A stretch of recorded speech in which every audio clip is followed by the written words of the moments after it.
जैसे किसी देश में होता है ना कि उस देश की एक ऑफिशियल लैंग्वेज होती है, राजभाषा हिंदी अपनाए।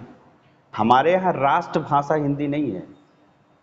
उस पर तो डिबेट चलती है कि देश की भाषा क्या होनी चाहिए, हिंदी। लेकिन ऐसा हमारे यहाँ संभव नहीं है, क्योंकि हमारे यहाँ पर बहुत सारी लैंग्वेजेस बोली जाती हैं, तो किसी एक लैंग्वेज को पूरे भारत में लागू नहीं किया जाता है। लेकिन चाइना वगैरह में ऐसा हो गया, क्योंकि लगभग एक ही भाषा सारे लोग बोल रहे थे, और भाषा के आधार पर यूरोप में देश बने। जर्मन भाषा बोलने वाले देश जर्मनी, फ्रेंच बोलने वाले फ्रांस। लेकिन हमारे यहाँ पर भाषाएं इतनी ज़्यादा थे कि भाषा के आधार पर फिर स्टेट बने हैं, और अगर ऐसा यूनिटी ना करी जाती तो भाषा के आधार पर हमारा भारत भी यूरोप की तरह छोटे छोटे देशों में बटा होता। ये भी याद रखिए, है ना। यूरोप में क्या शुरू से फ्रांस देश थोड़ी था, वहां पर भाषा और नस्ल, रेस, लैंग्वेज और रेस, इन दोनों के बेस पर ही सारे कंट्री बने हैं। वहां पर जहां पर जर्मनी बोली जा रही है वहां जर्मन से, जर्मन यानी जर्मनी, फ्रेंच फ्रांस, है ना। इंग्लिश तो लगभग बोली जाती है, लेकिन एक लोकल लैंग्वेज सबकी होती है, मैंडरिन जिसको चाइनीज में बोलते हैं। तो जहां पर बोली जा रही है तो उनके लिए आसान हो गया पूरे देश में एक भाषा लागू करना। लेकिन हमारे देश में एक भाषा लागू करना थोड़ा सा मुश्किल है। क्यों? क्योंकि यहां पर भाषाओं के स्तर पर भी देखा जाए तो 200 से ज्यादा भाषाएं केवल भारत में बोली जाती हैं। कुछ के तो नाम ही नहीं आपको पता होंगे, है ना। 22 भाषाएं तो आपके संविधान में ही रखी गई हैं, और ना जाने कितनी भाषाओं में आप यूपीएससी का एग्जाम दे सकते हैं।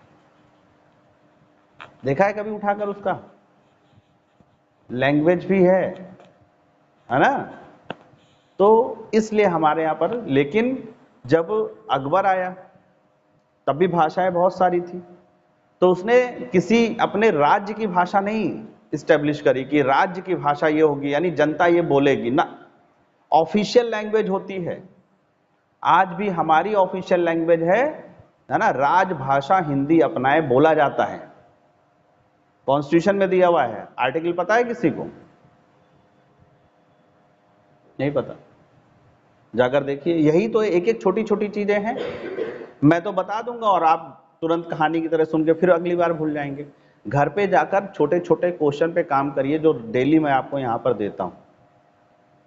राजभाषा, राज्य भाषा नहीं, राजभाषा, ठीक है ना। एक तरह की ऑफिशियल लैंग्वेज, यानी ऑफिसेज में वो भाषा यूज करी जाएगी। तो उसी तरीके से अकबर ने एक काम तो किया, एक ऑफिशियल लैंग्वेज इस्टेब्लिश करी।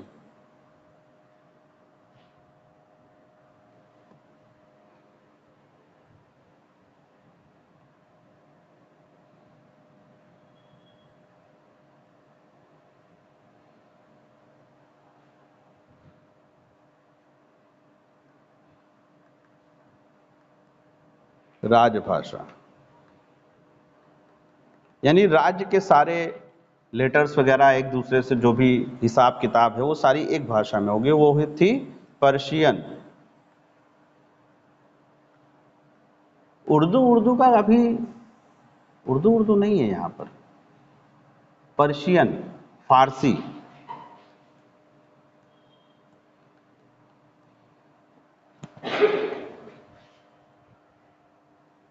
कुरान किस भाषा में लिखी गई?